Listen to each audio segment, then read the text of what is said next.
On his deathbed, Theo Whitman, a frail 82-year-old man with a life full of secrets, revealed a confession that stunned everyone. Decades earlier, he had been paid a hefty sum to sabotage the career of his best friend, Rob Caldwell, a betrayal that shattered lives. As Theo's voice trembled with regret, he admitted that the cost of his greed wasn't just his friendship, but his soul. His final wish was to set things right, sparking a chain of revelations that would leave no one untouched. Theo Whitman and Rob Caldwell had been inseparable since childhood. Growing up in the quaint little town of Ashgrove, they were the epitome of a perfect friendship. Two boys who balanced each other out in every way. Theo was pragmatic and detail-oriented, while Rob was charismatic and a natural-born dreamer. Their friendship stood the test of time, weathering the storms of adolescence, heartbreaks, and failures. As adults, they both entered the corporate world, driven by a shared desire for success. The two friends initially worked together at the same firm, a mid-sized marketing company that promised great opportunities for growth. Theo, with his sharp analytical skills, was often regarded as the backbone of any project. Rob, on the other hand, had a magnetic charm that could win over even the toughest clients. Together, they were a force to be reckoned with, quickly climbing the corporate ladder. Their small-town upbringing had instilled a deep sense of camaraderie in both of them. Despite their busy schedules, they would meet every Friday evening at O'Malley's pub, reminiscing about their youth and discussing their dreams.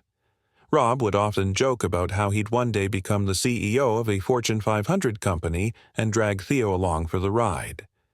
Theo, though modest in his ambitions, secretly hoped for the same. But as the years went by, cracks began to form in their seemingly unshakable friendship. Theo started noticing how Rob was always the one receiving praise, how his efforts often went unnoticed in the shadows of Rob's charm. It wasn't that Theo wasn't successful. He was. But Rob had a way of making success look effortless, while Theo slogged away for every inch of progress. For the first time in his life, Theo felt an emotion he had never associated with Rob: envy. The turning point came during a high-stakes project for a multi-million-dollar client. The company's CEO, a shrewd and demanding man, had promised a promotion to whoever could lead the project to success. Theo and Rob were both assigned to the team, and for the first time they found themselves competing against each other. Rob's ideas dazzled the executives, while Theo's meticulous strategies ensured the project ran smoothly. Yet, when the project was a roaring success, it was Rob who was singled out for praise and offered the coveted promotion. Theo was devastated. He congratulated Rob with a forced smile, but deep down, he felt a storm brewing. That storm turned into a tempest when an anonymous figure approached him a few weeks later with an offer he couldn't ignore. A rival company, eager to see Rob's downfall, promised Theo a substantial sum of money to sabotage Rob's career. At first, Theo was horrified by the suggestion. Rob was his best friend, practically his brother. How could he even consider such a thing? But the seeds of doubt had already been planted. Theo began to justify the offer in his mind. Rob had everything: charm, recognition, success. Why couldn't Theo have his moment in the sun? Over time, the temptation became too strong to resist. Theo rationalized his decision, convincing himself that Rob would recover quickly and that a small setback wouldn't ruin his life. After all, wasn't it fair for Theo to finally get the recognition he deserved? The betrayal began subtly. Theo fed misleading information to Rob during critical meetings, causing him to make mistakes in front of the company's top executives. He anonymously leaked details of Rob's personal life to the office grapevine, ensuring that his reputation took a hit. Theo even went as far as to sabotage Rob's presentation files, leaving him floundering during a pivotal pitch. Each act of betrayal chipped away at Theo's conscience, but he silenced his guilt by focusing on the promise of success. By the time Rob's career was in tatters, Theo had been promoted to vice president, the very position Rob had once held. Theo stood in his newly furnished office, gazing out at the city skyline, a glass of champagne in his hand. He had finally achieved what he had always dreamed of, or so he thought. But the taste of victory was bitter. As Theo celebrated alone, he couldn't shake the image of Rob's devastated face as he was escorted out of the building. For the first time in his life, Theo felt the weight of his actions pressing down on him like a heavy shroud. He tried to push the guilt aside, but it lingered, a constant reminder of the price he had paid for his ambition. Years later, Theo would look back on this moment as the beginning of his moral decay. He thought success would fill the void, but instead, it widened the chasm in his soul. The choices he made that year haunted him for decades to come, shaping the man he would ultimately become, a man who, on his deathbed, would confess to the sins that destroyed the one friendship he once held sacred. After Theo's fateful decision, life began to move at an almost surreal pace. The weight of the secret he carried was both thrilling and terrifying, a strange mix of power and guilt that left him wide awake in the dead of night. Yet he continued down the path of betrayal, each step darker than the last. The rival company that had approached Theo had provided a detailed plan, one designed to dismantle Rob's career piece by piece without raising suspicion. Theo was tasked with subtly undermining Rob's efforts during key projects, providing inside information to competitors, and orchestrating events to make Rob appear incompetent. Every move was calculated, every whisper precise. And yet, as Theo executed these plans, he began to feel the first stirrings of regret. Rob, oblivious to the storm brewing around him, remained as kind and trusting as ever. He continued to include Theo in his plans, sharing ideas and seeking his advice. Every smile, every handshake, every word of encouragement from Rob was like a dagger to Theo's heart. But Theo pushed the guilt aside, convincing himself that this was a temporary phase, that Rob would bounce back as he always did. The first major blow came during a critical board meeting. Rob had been working on a presentation for weeks, pouring his heart and soul into it. It was his chance to solidify his position in the company and potentially secure a high-profile promotion. But Theo, acting on his secret instructions, tampered with the files the night before. When Rob opened his presentation in front of the board, it was a garbled mess of incomplete slides and missing data. The executives, unimpressed and visibly irritated, began to question his capabilities. Rob, ever the optimist, chalked it up to a technical error and promised to send a revised version later. But the damage was done. Theo watched from across the table, his stomach churning as Rob struggled to salvage the meeting. The betrayal was no longer just an abstract idea. It was real, tangible, and devastating. The next attack was even more personal. A fabricated rumor about Rob's alleged misconduct began circulating around the office. Theo, under the rival company's orders, had planted the seed of doubt in the form of an anonymous email. The rumor spread like wildfire, tarnishing Rob's reputation among his colleagues. Rob confronted Theo about it one evening, his voice trembling with disbelief. "Do you think people really believe this about me?" Rob asked, his usually confident demeanor replaced by vulnerability. Theo, feigning ignorance, reassured him. "People are just looking for gossip, Rob. Don't let it get to you." But as Rob walked away, Theo could barely look him in the eye. Each act of sabotage brought Theo closer to his goal but further away from his own sense of self. He began to notice changes in his demeanor, shorter temper, restless nights, and an ever-present sense of paranoia. His relationship with his family began to deteriorate as well. His wife, Margaret, noticed his growing distance and tried to reach out. "What's going on with you, Theo? You're not yourself lately." But Theo brushed her concerns aside, claiming work stress as the culprit. Despite the chaos in his personal life, Theo couldn't deny the material rewards of his actions. The rival company had delivered on their promises, ensuring Theo received lucrative promotions and bonuses. His name was now mentioned in circles he had only dreamed of entering. and yet the victories felt hollow. Every accolade, every congratulatory email was a reminder of the price he had paid to get there. The final act of betrayal came in the form of a leaked document, a confidential report that Rob had been preparing for months. Theo, under pressure from his new benefactors, handed the report over to the rival company. The report was published publicly, causing a massive scandal that implicated Rob in negligence and breach of company protocol. Rob was called into the CEO's office and, after a heated discussion, was asked to resign. The man who had once been the golden boy of the company walked out of the building with his belongings in a cardboard box, his head bowed. Theo watched from his corner office, the weight of his actions crashing down on him. He had achieved what he set out to do. Rob was out of the picture, and Theo's path to success was clear. But as he sat in his lavish office, surrounded by the spoils of his betrayal, he felt no sense of triumph.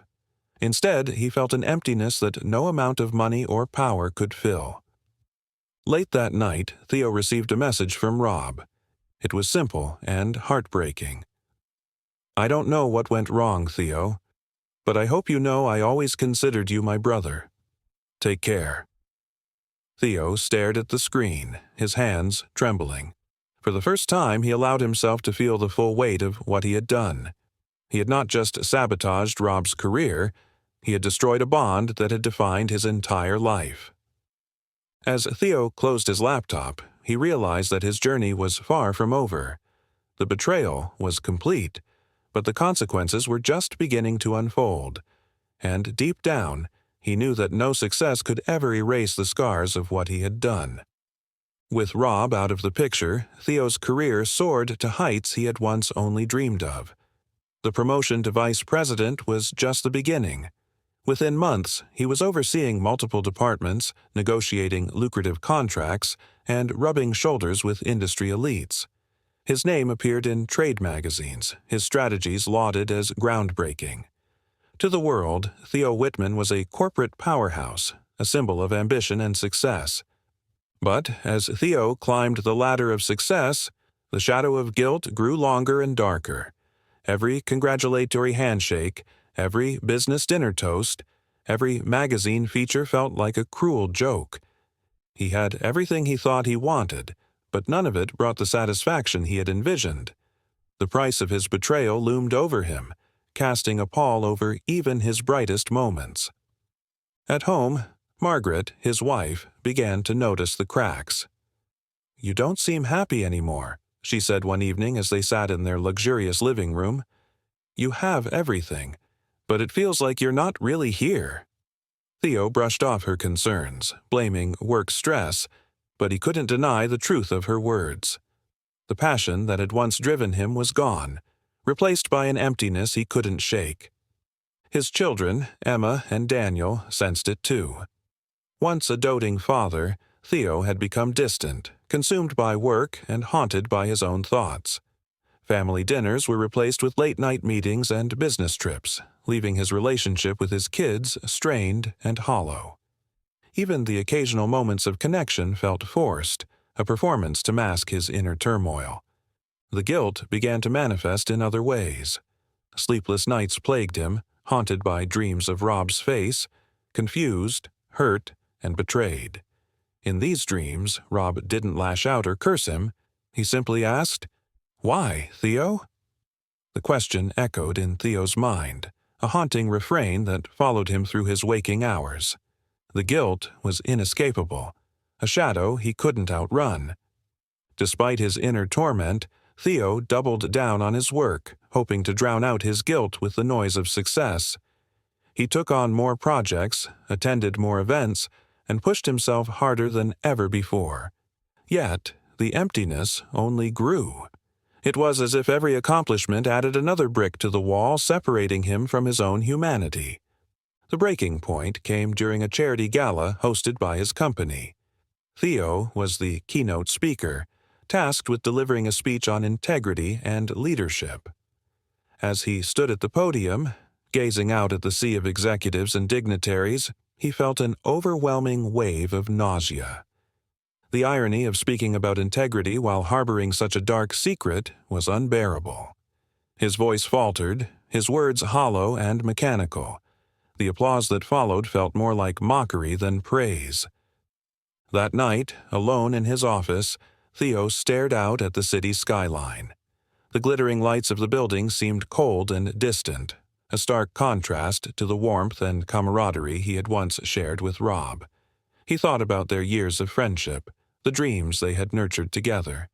He wondered where Rob was now, how he was doing, whether he had managed to rebuild his life.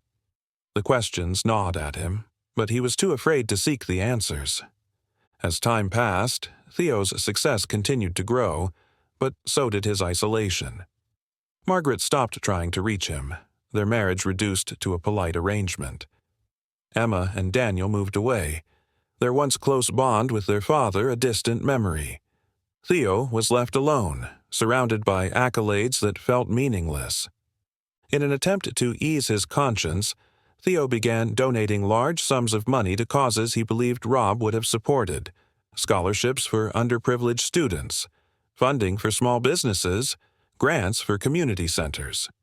He told himself it was his way of making amends, but deep down he knew it was a poor substitute for the apology he owed Rob.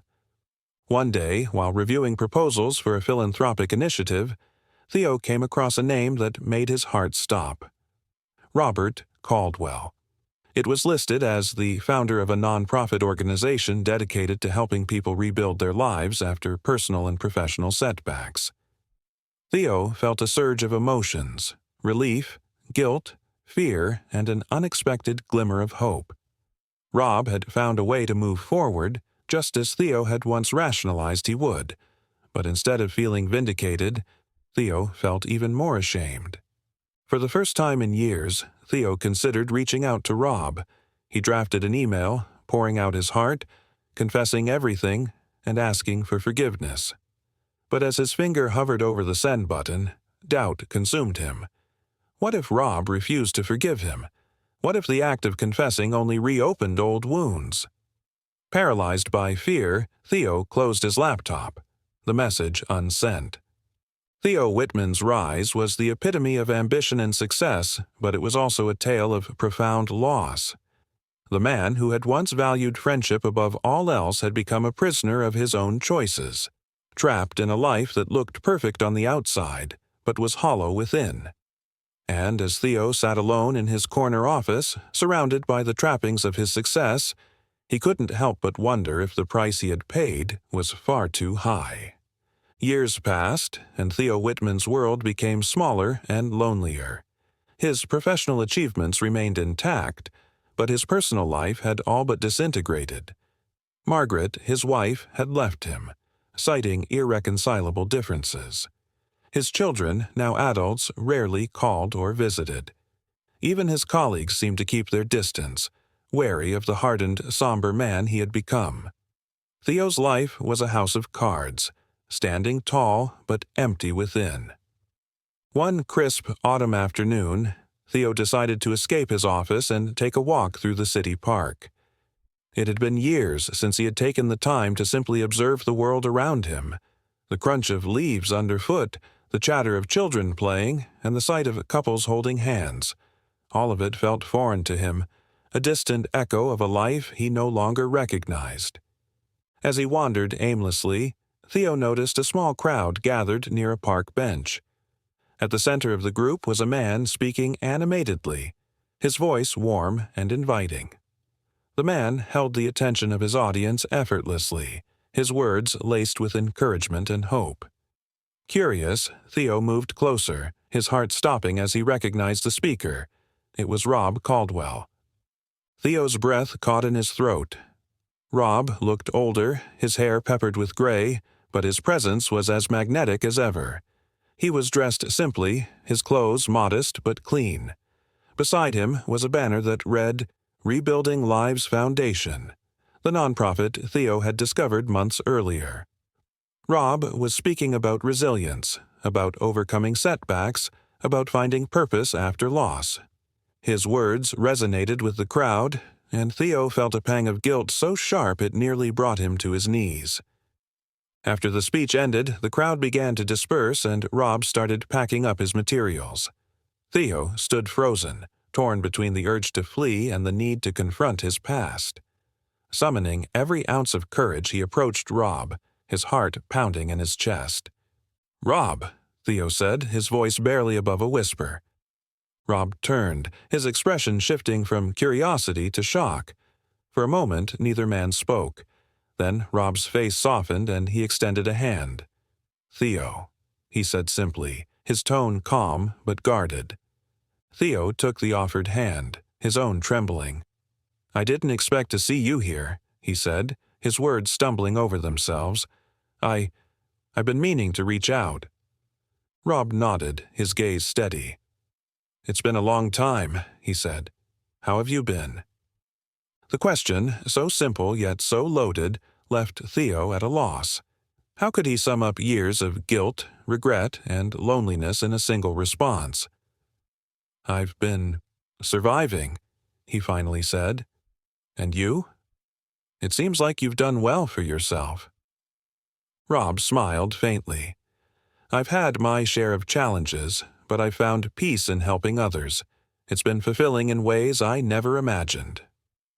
The two men stood in awkward silence, the weight of unspoken words hanging between them. Finally, Theo blurted out, "Rob, I need to tell you something. Something I should have told you years ago." Rob's expression grew serious, but he didn't interrupt. Theo took a deep breath, the words spilling out in a torrent. He confessed everything. The sabotage, the lies, the betrayal.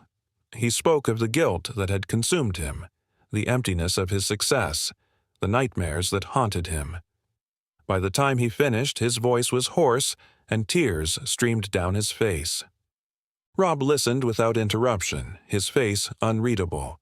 When Theo finally fell silent, Rob let out a long sigh. "Theo," he said, his voice measured, "I won't pretend this doesn't hurt to hear, but I've spent a lot of time thinking about the past, and I've made my peace with it. Holding on to anger or resentment would only poison me. I forgave you a long time ago, even if I didn't know the full extent of what happened." Theo stared at Rob, disbelief etched across his face. "You forgave me?" he asked, his voice breaking. Rob nodded. "Forgiveness isn't about excusing what happened. It's about freeing myself from the burden of bitterness. I've built a life I'm proud of, and I couldn't have done that if I let anger consume me." Theo felt a mixture of relief and shame. "I don't deserve your forgiveness," he said. "I don't even know how to make amends." Rob placed a hand on Theo's shoulder. "You start by forgiving yourself," he said gently. "And if you truly want to make amends, use your resources and influence to help others. Turn your regret into something meaningful." The conversation left Theo reeling. For years he had imagined this moment, feared it, even dreaded it. But Rob's response was nothing like he had anticipated. It was neither a dramatic confrontation nor an outright dismissal. Instead, it was an invitation to heal, to grow, to transform. As Theo walked away from the park that day, he felt a strange sense of lightness. The path ahead was still uncertain, but for the first time in years, he felt the stirrings of hope. Rob's words echoed in his mind. "Turn your regret into something meaningful." It was a challenge Theo wasn't sure he was ready for, but one he knew he had to accept. Theo left the park that day with a heavy heart but also a newfound clarity. Rob's forgiveness, so generously offered, had shattered the prison of guilt he had built for himself. Yet it also left him with an undeniable challenge, to turn his regret into something meaningful. For years, Theo had used his wealth and influence to drown out the echoes of his past, but now he realized it wasn't enough to give. He needed to engage, to actively rebuild the lives he had contributed to breaking. The first step was daunting. Theo reached out to Rob asking to meet again. He expected hesitation or even rejection, but instead, Rob welcomed him. They met in a modest cafe near Rob's nonprofit headquarters. Rob brought files detailing the foundation's work, stories of families who had found stability, people who rediscovered purpose, and professionals who had overcome setbacks. Each story was a testament to resilience and hope, and Theo couldn't help but feel both inspired and humbled. "I want to help," Theo said, his voice steady. "Not just with money. I want to be part of this." Rob studied him carefully before nodding. "If you're serious, there's plenty of work to be done. But this isn't about penance, Theo. It's about making a real difference." Theo's journey of redemption began in the simplest of ways. He started volunteering at community events and attending workshops organized by Rob's foundation. The work was humbling. Gone were the tailored suits and polished boardrooms. Theo rolled up his sleeves, painting walls at shelters, serving meals at soup kitchens, and cleaning up community centers. At first, he felt out of place. His presence was met with skepticism by those aware of his past. But over time, as his sincerity became evident, attitudes softened. One of the Foundation's most impactful programs involved mentoring young professionals who had faced career failures. Theo took on several mentees, sharing not only his successes but also his failures. It wasn't easy to recount his betrayal of Rob, but Theo knew his honesty resonated with those he mentored. "Your mistakes don't define you," he told them. "It's what you choose to do next that matters." The more Theo gave of himself, the more he began to heal. For the first time in decades, he felt a sense of purpose that wasn't tied to accolades or financial rewards. He saw the impact of his efforts in the smiles of those he helped and in the gratitude of families who found stability through the Foundation's programs. It was a quiet kind of success, but it was more fulfilling than any title or award he had ever earned. His relationship with Rob also began to shift. At first, their interactions were cautious, shadowed by their history. But as they worked together, a new kind of friendship began to take shape, one built on mutual respect and shared goals. Rob's grace and humility continued to inspire Theo, reminding him of the man he once was and the man he aspired to be. But the path to redemption wasn't without challenges. Old habits and insecurities threatened to resurface. At one Foundation board meeting, a heated debate over funding allocations brought out Theo's old tendencies. He argued aggressively, trying to assert control. Afterward, Rob gently pulled him aside. "Theo," Rob said, his tone calm but firm, "this isn't about winning. It's about collaboration. Remember why you're here." The words struck a chord, and Theo took them to heart. He began to approach his work with humility, listening more and speaking less. He learned to value others' perspectives, recognizing that true leadership was about empowering others, not dominating them. As months turned into years, Theo's efforts bore fruit. The Foundation expanded its reach, launching new programs and forming partnerships with other organizations. Theo's contributions were instrumental, but he never sought recognition. For him, the greatest reward was seeing lives transformed and knowing he had played a small part in their journeys. His personal life also began to heal. Emma and Daniel noticed the changes in their father and started to reconnect with him. Margaret, though she had moved on, expressed admiration for the man Theo was becoming. "It's like you found yourself again," she told him during one of their rare conversations. Theo couldn't help but agree. Despite the progress, Theo knew his journey was far from over. Redemption wasn't a destination. It was a continuous process. He still carried the weight of his past, but it no longer defined him. Instead, it served as a reminder of how far he had come and how much further he wanted to go. One evening, standing on the balcony of his modest apartment, Theo reflected on the path his life had taken. He thought of Rob, of the Foundation, and of the people whose lives he had touched. For the first time in years, he felt a deep sense of peace, not because he had erased his mistakes, but because he had chosen to confront them and grow. His story wasn't over, and he was determined to make the rest of it count. Years passed, and Theo Whitman's transformation became a story in itself, quiet, uncelebrated, but profound.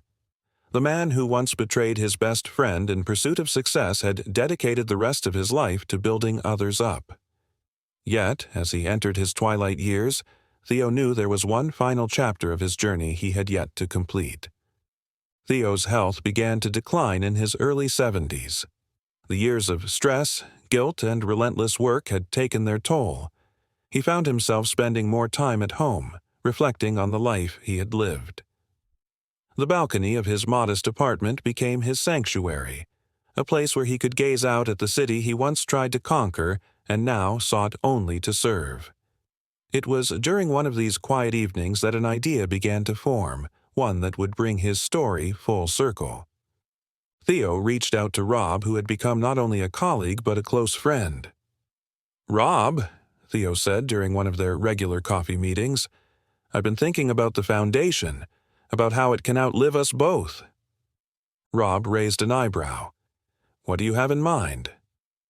Theo leaned forward, his voice trembling with conviction. "I want to establish a fund, something permanent, something that ensures the work we've started continues long after we're gone. I want to use everything I've built, every penny I've earned, to make sure no one else feels the kind of despair I caused you."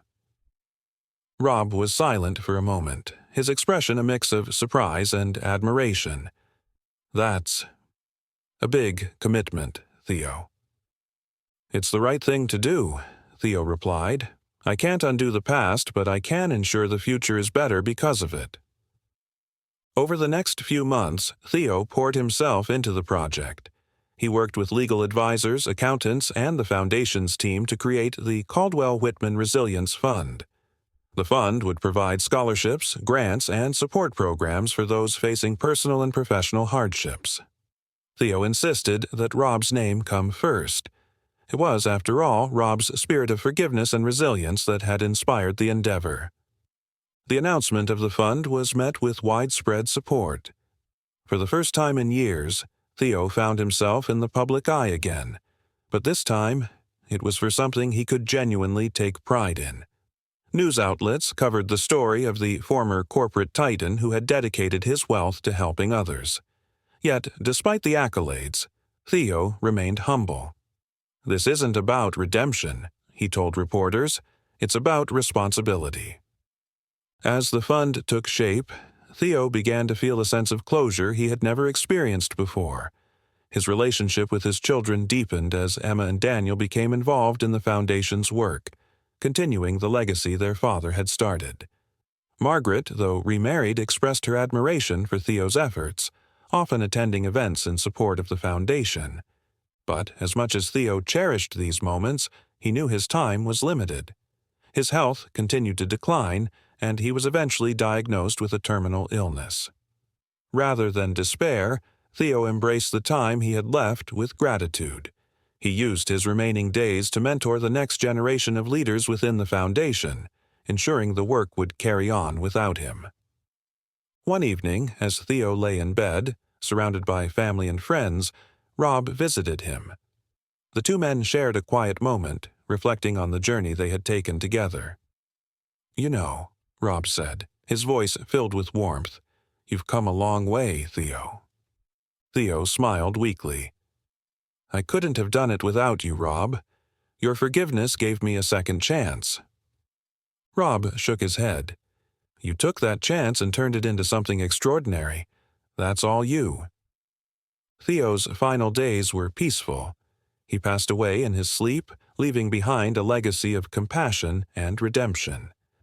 At his memorial, Rob delivered the eulogy, his voice steady but filled with emotion. "Theo Whitman was a man who made mistakes," he began, "but he was also a man who refused to let those mistakes define him. He showed us that it's never too late to change, to grow, to make amends. His life was a testament to the power of redemption."